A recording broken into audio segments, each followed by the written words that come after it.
Donde yo vivía en Antigua, en una oportunidad estaban en la iglesia y era tarde de la noche, estaban haciendo silicio y un amigo mío tenía que ir a su casa y volver, y nosotros en la iglesia quedaba en un lugar muy peligroso, pero nosotros, confiando en el Señor, eran los 4 que fuimos a llevar a él a su casa para regresar.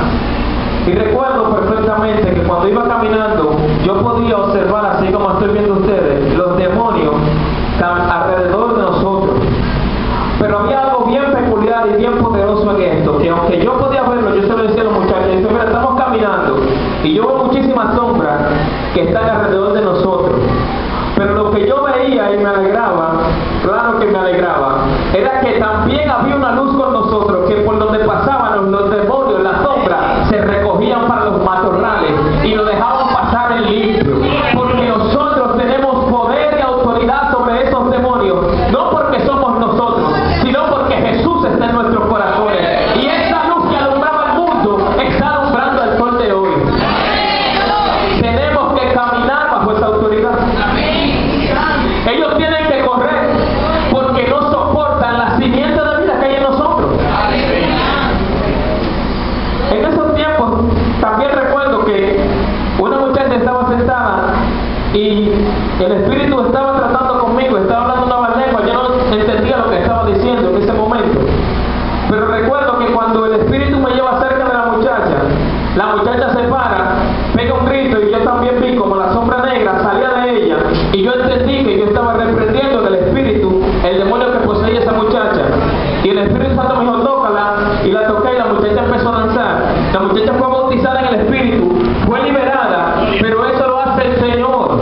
El Espíritu nos capacita a nosotros, aunque no entendamos lo que estamos haciendo, nos guía de tal manera para hacer una obra perfecta en la vida de nuestros hermanos y en nuestras vidas.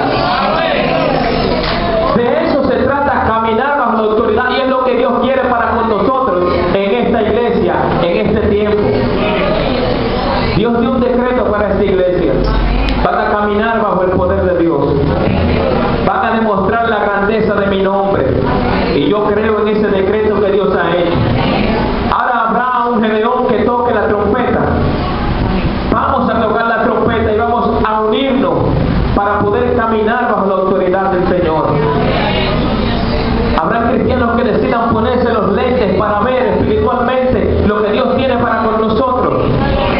Habrá alguien que diga, sí, yo soy semejante al Señor y por ende tiene que sujetarse todo principado a la autoridad del Rey.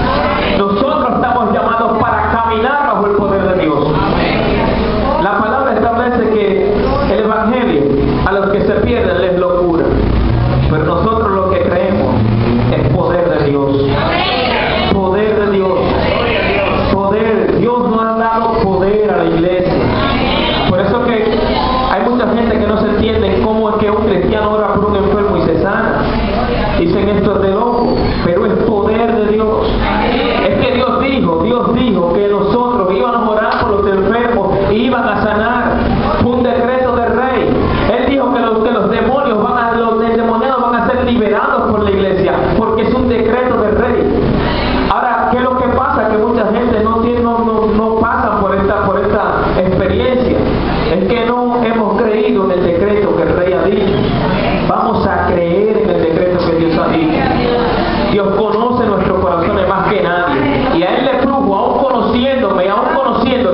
estableció desde el principio cuando Dios creó los cielos y la tierra.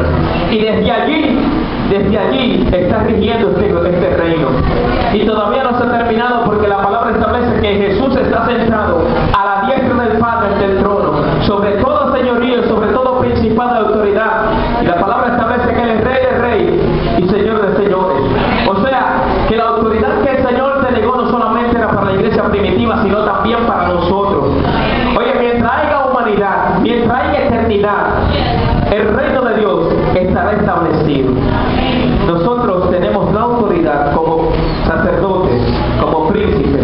Según Pedro lo establece así: a vosotros sois linajes escogidos de Dios, que fuimos comprados a precio de sangre. Somos principales sacerdotes, reyes. Dios estableció en nosotros, en nuestros hombros, no por voluntad de hombre, sino por voluntad de Dios, entregarnos esta bendición que es la autoridad divina del Señor. Hermanos, vamos a darle uso a lo que el Señor nos entregó.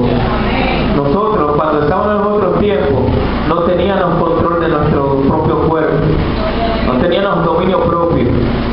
Ustedes pueden ver la simiente del Señor en su vida de tal manera que, aunque esta carne le guste hacer lo malo, nosotros nos mantenemos firmes en el Señor. Y eso es difícil, pelear con uno mismo. Fui criado de esta manera. Nadie me saca de ahí. A Dios no le gusta, te convertiste, lo dejaste. ¿Y por qué tanto tiempo haciéndolo, tratando de dejarlo, no pudiste? Y cuando viniste a los pies del Señor, saliste de eso. Pues por el poder que el Señor ha delegado a la iglesia. En nuestro corazón hay un tesoro invaluable, y es Jesús de Nazaret, el cual trajo con nosotros también el Espíritu Santo, que nos capacita y nos da todo poder y nos da toda autoridad para hacer toda buena obra. Esta iglesia el Señor la ha bendecido, de eso no me cabe duda. Pero el Señor aún quiere más bendición para esta iglesia, y la alcanzamos caminando bajo la autoridad del reino de Dios. Dios nos puso un anillo, tenemos un sello. La ley que usted promueve es sellada por el Espíritu Santo, porque dice la palabra que lo que hay en nuestro corazón es traído a la voz del nombre del Señor por el Espíritu Santo. Lo parafraseé, pero es así. Nuestro corazón es movido, la simiente de Dios nos mueve a hacer cosas agradables al Señor. Nos ayuda a profetizar en el Señor, porque dice la palabra que el Espíritu de Dios, alabado sea el nombre del Señor, escudriña lo profundo de Dios y nos las trae y nos las revela a nosotros. Mira, eso es lo que Dios tiene para con nosotros, y eso entra en nuestro corazón y dictamos la palabra según lo que hemos oído de parte del Espíritu, y así se cumple la palabra en nuestras vidas. Tenemos que caminar bajo la autoridad del Espíritu Santo. Dios le bendiga. Gloria a Jesús. Vamos a orar.